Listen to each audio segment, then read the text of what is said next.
What is up, guys? It's the Sound Alchemist, and today I'm back to talk about everybody's favorite universe, that of Warhammer 40k. And I'm pretty sure by now, everyone and their mamas has been talking about the huge reveal, that of the Silent King making his return to this universe. So this is really, really huge. In my opinion, this is bigger than a Primarch coming back.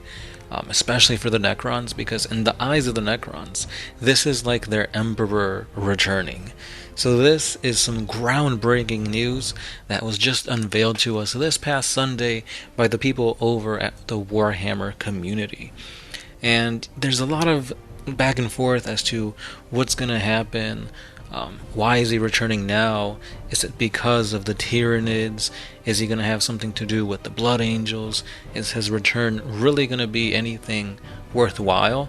Or is it just going to be like an omen or something like that? I, for one, really hope that his return actually has something to do with the Catan. If you look back at the lore for Szarek, I believe that's how you pronounce his name, his lore is intertwined with that of the Catan, the ancient star gods from old, and there's a lot to it. If you look back, this was taken from the Chronicle of Szarek, the last of the Silent Kings, and it reads, "They came to us as gods, and we like fools took them at their word. Mefret ran, the deceiver, Azagarad, the nightbringer, Iash Udra, the endless swarm. I curse their names, and the names of all their malevolent brethren."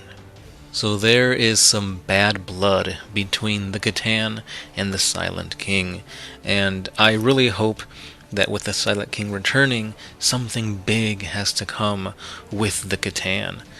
Will he attack Mars and take the Void Dragon from underneath the Red Sands? Will he finally destroy all the shards?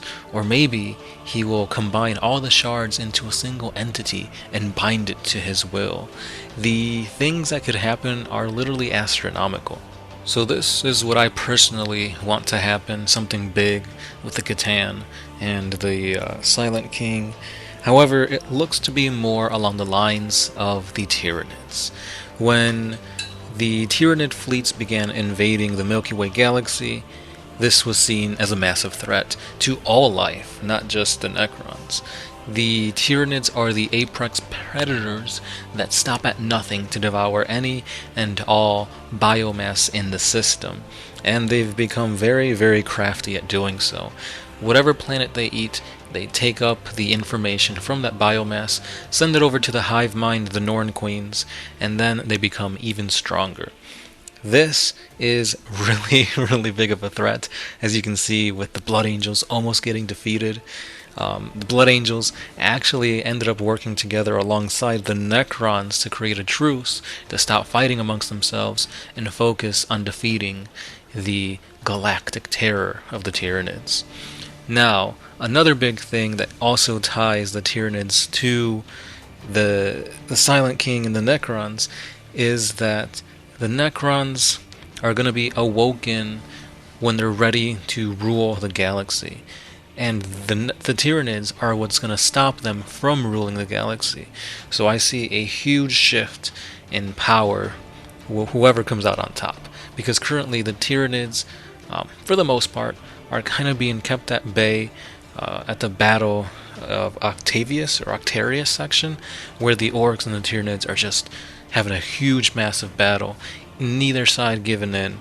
And I think the Night King, the Silent King, this isn't Game of Thrones, will vastly tip the scales in their side, and maybe even cause the Tyranids to finally not just make a tendril or two, but to fully commit and attack with the main forces. I think this also is going to lead into a massive amount of new Tyranid bioforms that are going to come out, aka meaning new models. Maybe we actually get to play as Norn Queens or something like that. The amount of awesomeness that could come out of this is really, really cool. I don't think I specifically said this, but the reason why the Necrons see the Tyranids as a huge threat is, you might be thinking, why? I mean, they don't have any biomass. They're all living metal. The thing is, the Necrons aren't... They had physical bodies, but they were really weak. They got essentially cancer, and they had very, very minuscule lifespans. I think at most they only lived 40 years. So, because of that, that's when the Silent King made a pact with the Star Gods, the Catan, to create immortal bodies. These immortal bodies were the Necrons, what we know them as, the metal skeletons. However, they were deceived, and it turns out that the metal bodies that they were transferring their souls into were soulless. Like, the souls were being ripped out and being eaten by the Catan. So, these metal bodies are essentially just a placeholder until their souls can return. So, if the Necrons were to regain their bodies back, or find another body to inhabit, then that body would be made out of biomass. Thus, that is why the Silent King sees the Tyranids as a threat. If they eat all the biomass in the galaxy, the Necrons will have no physical body to shift into. So that's why they pose a threat to the Necrons. Earlier, I briefly mentioned the Blood Angels, because the Blood Angels have had a history with the Tyranids. And not just that, they've also had a history with the Necrons. These three factions are probably going to be the focus of what's to come in 9th edition, because rumor has it 9th edition is right around the corner, and I think with the arrival of the Silent King, that's what's going to herald the new edition. But the Silent King has actually spoken face to face with Dante, the chapter master of the Blood Angels, somewhat recently, in the ever-living Legion, The Word of the Silent King, which is a novel that was published by the Black Library. You guys should check it out because there's a lot of good information in there. The two actually meet face to face. And not just face to face, but freaking the Silent King comes up to Dante wearing a freaking mask of Sanguinius. Like, what a freaking Chad. This guy is just trolling the freaking Blood Angels. Just imagine how disrespectful that is. Your dead Primarch's face is on this Xeno scum. That is hilarious. So in a little excerpt, it says that Szarek, aka the Silent King, would have it known by every Pharaoh of every dynasty that he is just and a noble ruler. Before the Great Sleep, he realized of his failings, and he vowed to atone for them. He is humble enough to learn from his own mistakes, and the Necrons will indeed rise once more, and he will lead us into a new and glorious age as the preeminent masters of creation, not because it is his right, but by a privilege that he would first re-earn. And that is when they continue and they talk about how he has known about the Devourer for a long time. While the majority of the Necron race slept away across the eons of time, His Great Majesty Szarek, the Silent King, journeyed far and wide beyond the borders of this galaxy. Such unspeakable things did he witness as cannot be adequately articulated in our noble language, nor any other. The most dire of all these extragalactic enemies were that of the Tyranids. For countless cycles he has sought to repel this threat. In his wisdom he has observed them, studied them, and even committed them into oblivion in all but the final decisive deed. He has brought them to battle on 100 worlds, ravaged their slumbering fleets out in the cold, measureless void, and even united the more fractious, warring dynasties, so that our mutual interests might be protected. And there you have it, guys. That specifically tells you that throughout the entirety of the freaking Eldar ruling the rise of the Imperium, the Silent King has been outside of this galaxy, fighting who knows what, but out of everything out there, nothing was as horrid to him as that of the Tyranids. So that just goes to show you that we're fucked. The entire Imperium, if they don't get their shit together, will be devoured by the Tyranid force. So come on, GW, make the Tyranids more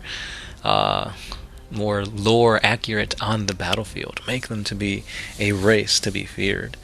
But yeah, so because of this, essentially the Night King is coming to talk to the Blood Angels to basically unify, make a ceasefire between the Necrons and the Blood Angels, and hopefully to get the entire Imperium on board.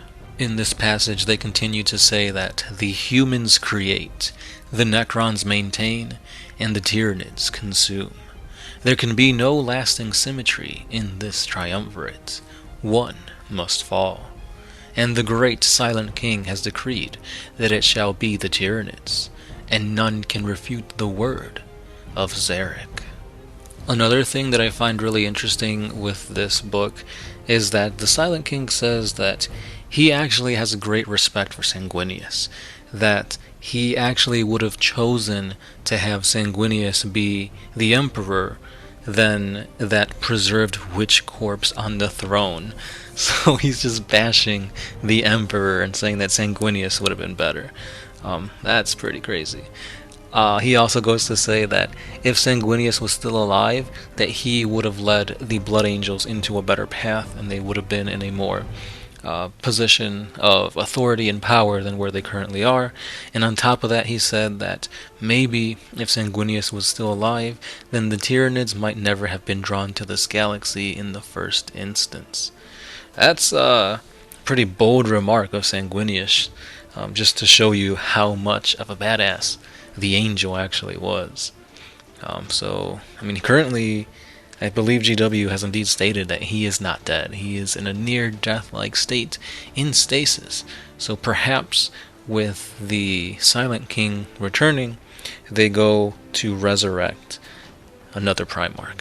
Just kind of how the Eldar ended up resurrecting Guilliman, maybe the Necrons will bring back Sanguinius. It really is a lot to think about. The possibilities are endless, and let's just wait and see what happens.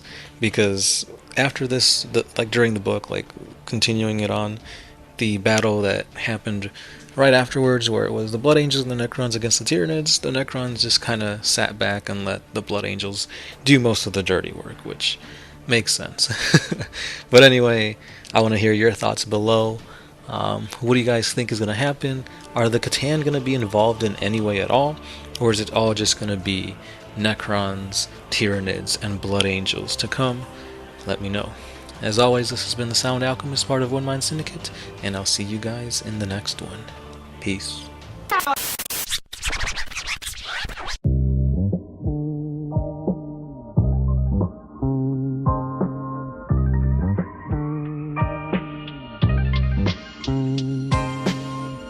Oh, if you took my freedom.